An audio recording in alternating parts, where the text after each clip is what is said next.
Alright guys, TacticalRab back again today. Hope you're doing well and enjoying your day so far. Welcome back to VALORANT News. Big drama today, not just in terms of the GameChangers World Championship. This caused a lot of controversy, but also potential changes in the Sentinels camp. It seems Pancada has been noted over the last few days, moving away from the smokes role. Does that open the door for Marved to maybe step into this team at some point in the near future? Very much interested in your thoughts in the comments. Hit the like button if you enjoy. Subscribe if you're new as always. I would greatly appreciate it. Plenty to discuss, starting with the GameChangers World Championship taking place in Sao Paulo, Brazil. I don't know what the obsession is here with Riot Games and going to Brazil every event, but it's going to be at the Riot Studios, not a massive venue or anything like that. It's a very small venue with a very small crowd, and we'll see that in a second. So November 28th to December the 3rd, long time away, but that's when the GC Championship's going to be. 8 teams, 2 from EMEA, 2 from NA, 1 Brazil, 1 LATAM, 1, Southeast Asia, and then 1 from either Japan, Korea, or China. So understandable, but they're in Sao Paulo again. And some of the immediate reaction to this, and I can kind of understand why,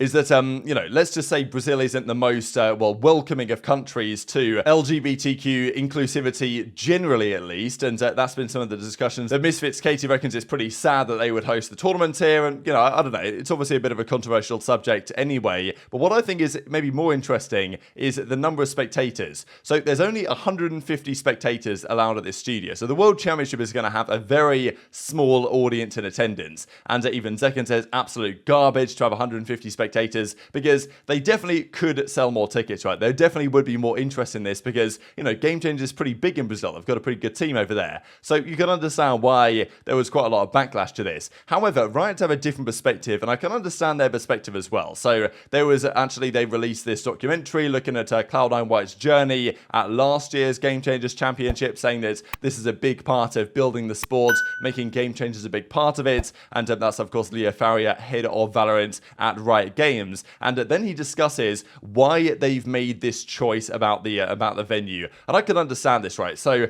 fundamentally, the plan here from Riot is to have GameChangers be a part of getting these female players to become part of the main circuit, right? If GameChangers is its own thing, and the female players are more likely to play GameChangers entirely and never try and get into the regular league, because in the regular league there's nothing stopping women competing. It's it just happens to all be men, and you can debate the reasons for that until the sun goes down. But fundamentally, the idea is to create a system where female players can actually develop into becoming players that can qualify for Masters and Champions and all those events. So they don't want to have GameChangers on the same level, because they don't want it to be the same level. They want it to be smaller deliberately, so that the players that play at GameChangers are actually incentivized to try and use that as kind of a springboard to get into the main team. And I can understand this argument, and of course we've seen teams like Cloud9 White and others competing in the tier 2 qualifiers not always have the greatest of successes, but it might be coming down the line. So it's always an interesting debate with these female leagues in esports, because there's nothing stopping theoretically these players competing in the regular league, and if you make the female side, the GameChanger side, too compelling, if you give it too much of its own prize pool, if the event is massive with all these fans and spectators and crowd and venue,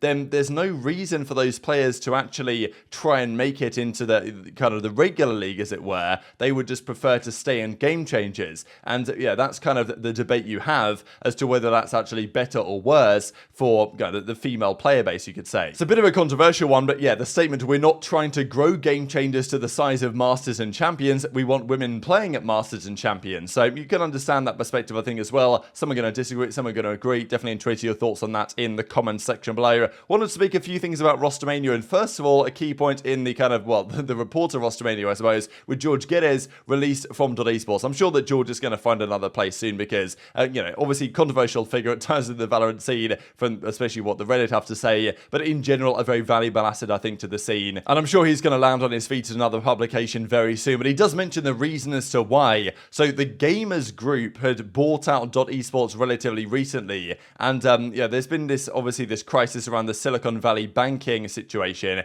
and that collapsed, and then it's been bailed out. I'm not exactly sure of the full context behind that, but it seems like Gamers Group have said that because of this happening, they are now cost-cutting highly and are, stripping certain divisions. For example, the investigative unit at .esports, where George was a part of, is going to be closed, and therefore he's gone. He's out of there, right? He's been released from his contract, which is very unfortunate. I know there's been some discussion discussion from Launders and others that they're just using this as an excuse to make these changes. Like, I think they probably were going to cut these departments anyway. That seems to be the general understanding, and they're just using this SVB collapse to kind of make their point known about that. And, I'm sure Georgia's going to find a new place very soon indeed. But it's just the way that, journalism is pretty tough at the best. Written journalism is pretty tough at the best of times at the moment, let alone in esports, where everything is having a pretty hard time. So, yeah, just wanted to mention that for you guys and wish George the best. I've known him for a long time. But actually, some other Rostermania things. So, ShotUp is now officially a free agent, formerly, of course, of FaZe, not that long ago. You also have Corey, who tweeted out this kind of like ticker gif here.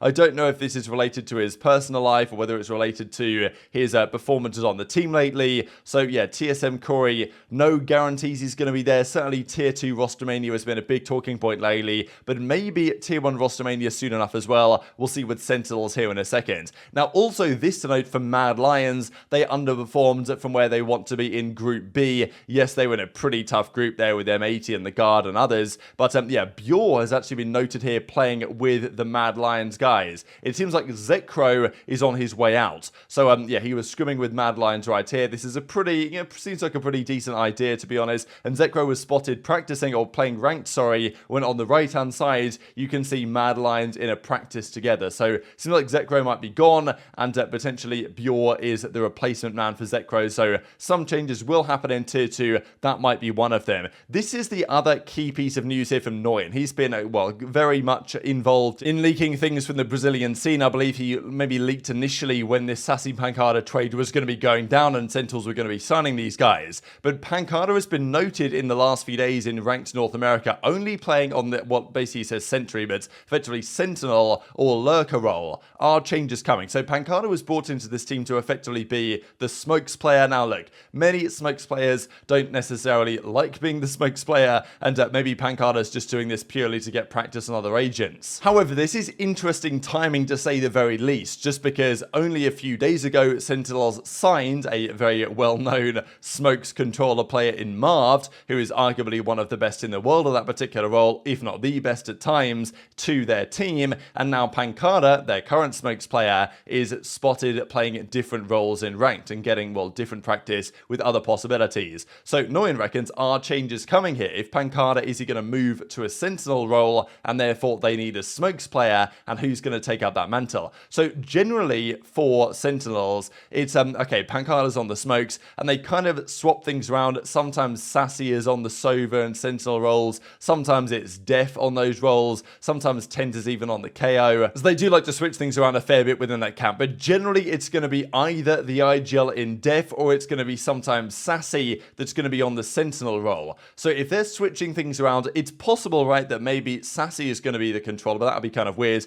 or it's going to be Dephh that's going to take over a lot of those controller responsibilities, because that is an option as well. But it must be said, this is one step towards what a lot of you guys mentioned in the comments below for some time. There was like, hey, put Pancada on another role, such as the Sentinel, put maybe another player on the Smokes, bring Marved into on the Smokes instead, and then have Sassy IGL. So if indeed they, for now, I'm not sure Marved is going to come in immediately, right? I kind of doubt that's the case, and that's what they're doing. But if they haven't been doing so well in practice lately, and they thought, you know what, Pancada, get on the Sentinel, and maybe Dephh is going to run the Smokes now, then that is one step closer to replacing Dephh for Marved and putting Sassy on the IGL, which is what a lot of people have suggested to do. It might happen at some point. It's far from a guarantee. I definitely think that Dephh deserves more time, and maybe this is their idea to try and do better than they're currently doing in practice. But still, changes happening at Sentinels, it seems, possibly, not a guarantee, but just one thing to keep your eyes on. And Marved said that he would be happy to play for the team if they need him.